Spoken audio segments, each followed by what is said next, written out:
Puna në rrugën Shirok-Zogaj po vijon me intensitet të lartë, duke zhduruar një nga projektet më të rëndësishme për zhvillimin aeronal të Shkodrës. Ky projekt, i cili po realizohet me financimin nga qeveria shqiptare, synon të përmirësojë infrastrukturën dhe të nxjisë zhvillimin e turizmit në këtë zonë me potencial të madh natyror dhe kulturor.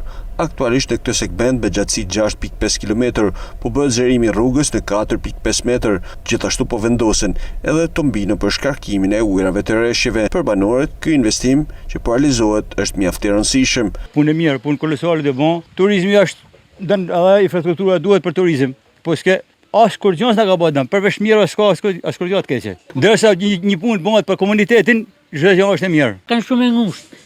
Si rrugë, trafiku këtu se më shtunë dile u bllokohet e gjithë shka.